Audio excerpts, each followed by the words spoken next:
ভেজাল খাবারের এই যুগে আজ আমি একেবারে ফ্রেশ এবং নির্ভেজাল একটি খাবারের রেসিপি নিয়ে এসেছি, যে খাবারটি সব বয়সী এবং সবার জন্য খুবই উপকারী। আসসালামু আলাইকুম, রোজি সিবি চ্যানেলে সকলকে স্বাগত। আজ আমি নদীর ছোট মাছের চচ্চড়ি রেসিপি তৈরি করে দেখাবো, যার স্বাস্থ্যগুণ সম্পর্কে কম বেশি আমাদের সবারই জানা রয়েছে। একটি লাইক দিয়ে সম্পূর্ণ রেসিপিটি দেখবেন আশা করছি। তো চলুন প্রসেসটা দেখে নেওয়া যাক। ছোট মাছ রান্নার জন্য এখানে 500 গ্রাম পাঁচমিশালি ছোট মাছ কেটে ধুয়ে পরিষ্কার করে নিয়েছি। এই মাছগুলো একেবারে ফ্রেশ টাটকা নদীর মাছ ছিল।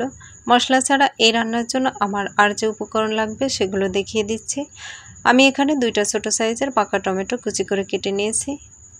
মাঝারি সাইজের একটা আলু কুচি করে কেটে নিয়েছি।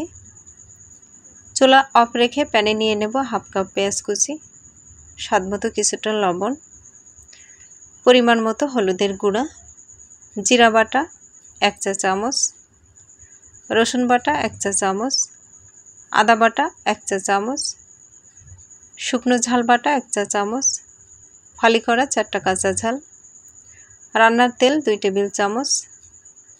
এখন সব উপকরণগুলো হাত দিয়ে একটু মাখিয়ে নেব। আগে মাছ না দিয়ে এভাবে সব মশলা দিয়ে মিশিয়ে নিলে সবচেয়ে বেশি ভালো হয়। মশলা মাখানো হয়ে গিয়েছে।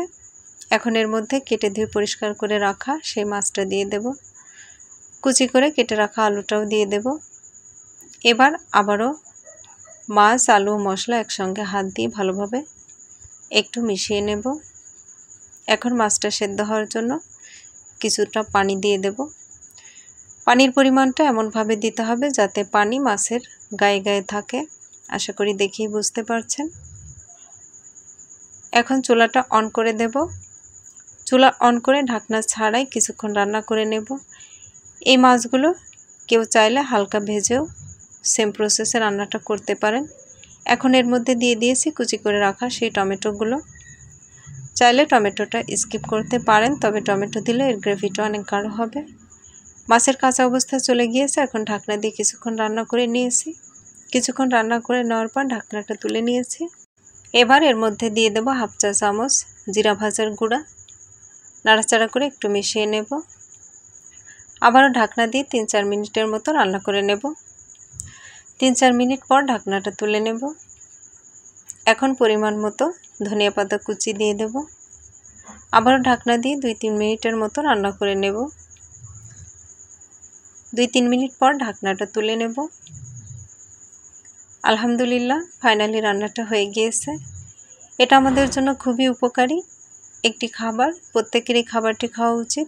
তো আশা করি রেসিপি ভালো লেগেছে। ভালো লাগলে লাইক, কমেন্ট ও সাবস্ক্রাইব করার অনুরোধ রইল। পেজ থেকে দেখে থাকলে পেজটা ফলো দিয়ে রাখবেন। শেষ করছি। আল্লাহ হাফেজ।